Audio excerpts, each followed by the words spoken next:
今後ね、恋愛に対して臆病な気持ちっていうものを捨てたいのであれば、そして本当に愛っていうものを誰かとしっかり育みたいという気持ちがあるのであれば、副作用を受け取ることを怖がらないでほしいってことです。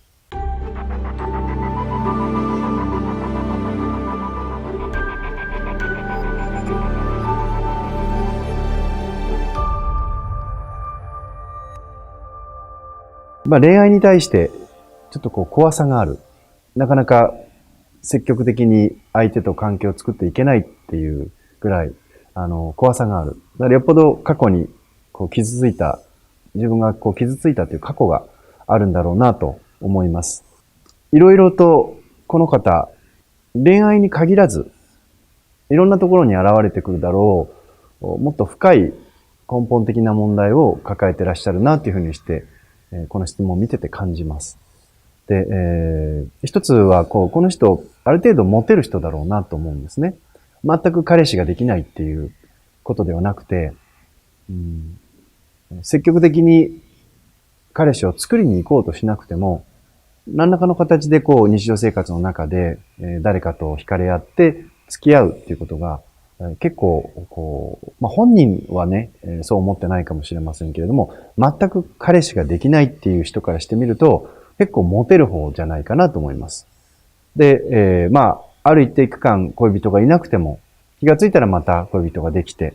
で、1年2年付き合う。でも別れてしまって、でもまた新しい人ができるっていう感じで、モテないっていうわけじゃないなとは思ってますね。表面的な問題から言うと、恋愛っていうことに関して、この人が持っている理想像みたいなものがどっかであるのかなっていう気がします。で、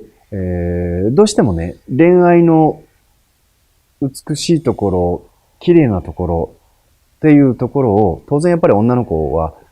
求めてしまうと思うんですけれど、そういう部分は男も女も一緒かな、求めてしまうと思うんですけど、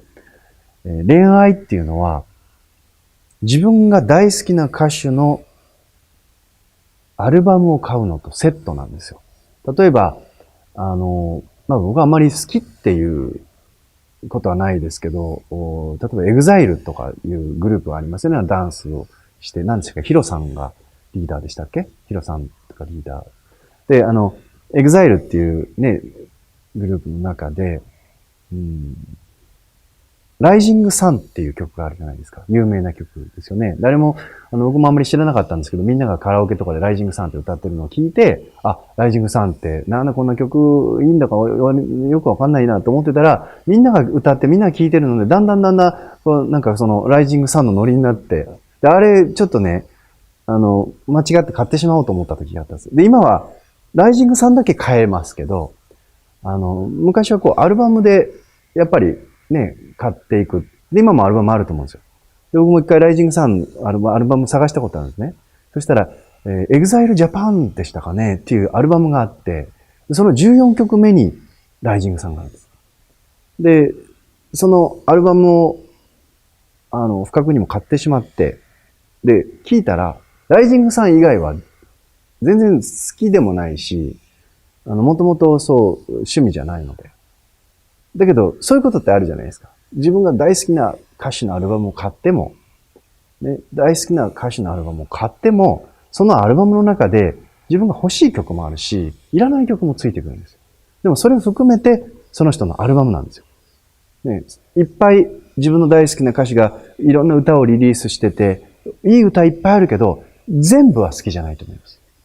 だから自分の好きな曲を好きで買った後全部飛ばして、カチカチ飛ばして、自分の好きな曲だけ聴くっていう。で、そういう風にあると思うんですけども、でも、アルバムを、その、いい曲も入ってる。でも、自分があんまり好きじゃない曲とか、ひょっとしたら、好きな歌手なんだけど、その曲はあんまり好きじゃないっていう、好きじゃないという、嫌いっていう曲も入ってるかもしれない。でも、それもひっくるめて、アルバムなんですよ。例えば、例を変えると、薬。薬っていうのは、必ず、その薬を、風邪薬ですよって飲む。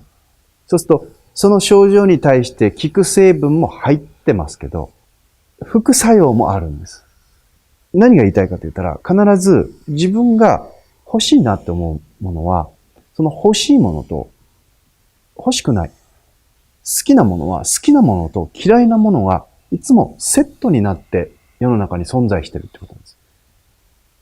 この曲が欲しかったら、この欲しくない曲も買わなきゃいけないっていうことですね。この薬を飲んでこの効果が欲しかったら、いらない効果も同時に受け取るっていう覚悟を持って、リスクを持ってそれを受け取るってことです。で、恋愛っていうのは全く一緒で、恋愛っていうその甘い、こう、なんていうのかな、こう高揚、気分も高揚する素敵な感覚。自分が好き、相手も好きって言われたら、こうなんとも言えないね、極楽のような感覚ですよね。で、彼氏彼女と一緒にいるとき、一緒に食事をしているとき、一番燃え上がっているとき、もう想像すると楽しくなってしまうようないろんな思い出とか。でも同時に、その好きな部分じゃない部分っていうのも一緒に受け取る覚悟がなければ恋愛っていうのは存在しないんですよね。できないっていうことです。だから、どうしても自分が欲しい恋愛の一部分、セットになってる。この部分だけが欲しいって言って誰かと付き合うというのはまず無理なので、大前提として恋愛っていうのは、そういうものだと。ね。いい面、相手のいい面っていうのと、相手の好きな面と、自分が心地いい面っていうのもあるけど、心地悪い面っていうのも引き受けるつもりがなければ、恋愛も結婚も、ましてや結婚なんていうのも、それはもう、できないよっていうことですね。恋愛しない方がいいっていうことですね。で、その上で、もっとこの恋愛ということを通して、この質問から見えてくる、この方のですね、本質的な部分っていうものを、ちょっと私は、何とかしていかないと、この方のパターンが今後変わらないだろうなっていうことをちょっと心配してます。おせっかいとして。で、それ何かって言ったらですね、自分ではそうじゃないって言うかもしれませんが、非常にプライドが高いんですよ。プライドが高い。とても謙虚なようで、非常にプライドの高いっていう部分が、この人の中に見え隠れするんですね。で、傷つきたくない。以前にそれは傷ついたことがあるから。で、裏切られたくない。それは以前に裏切られたことがあるから。嫌われたくない。それは以前に嫌いっていうようなことを言われた、もしくはそれをそう感じるようなシチュエーションになったことがあるから、相手に嫌われてるって。で、それが当然みんなそういう思いってなったことがあると思うんですけど、この傷ついた、裏切られた、それから嫌われたということは相手の問題ではないんですね。どういうことかというと、傷ついたっていう感情は自分が被害者ではなくて自分が加害者なんです。どういうことかというと、この私めを傷つけたっていうことなんです。わかります？誰かに裏切られた。この私めを裏切りよったなっていうことなんです。それが許せないですね。彼氏に振られた。彼氏に例えば、裏切られた。それは一見彼氏が悪いっていうふうにして思いますけど、私めのことを振ったのは、裏切ったのは彼氏の問題。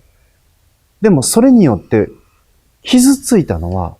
彼の問題ではなくて私の問題なんです。彼は傷つけようと思っても私のことを傷つけられないんですね。で、誰が傷つけてるかって言ったら実は自分が自分を傷つけてるんです。考えてみてください。自分が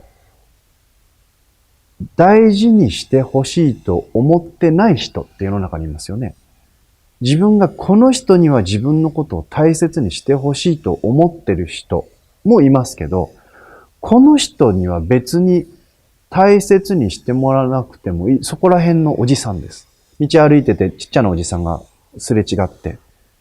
お前顔ブサイクだなって言われたら腹立ちますけど、そのことによって傷つかないと思うんですね。別に、何このおっさんっていう、それで終わるじゃないですか。なぜかって。彼に大事にしてもらおうと思ってないし、別にお前に関係ないしって話じゃないですか。でも道歩いてて、自分が大好きな人が近づいてきて、お前顔ブスだなって言われたら傷つきますよね。それなぜかって言ったら、同じ言葉なんですよ。ちっちゃな知らないおじさんがかけた、ちっちゃなおじさんがかけた言葉。それも本当に腹渡に繰り返るような言葉でも、腹立つけど傷つかない。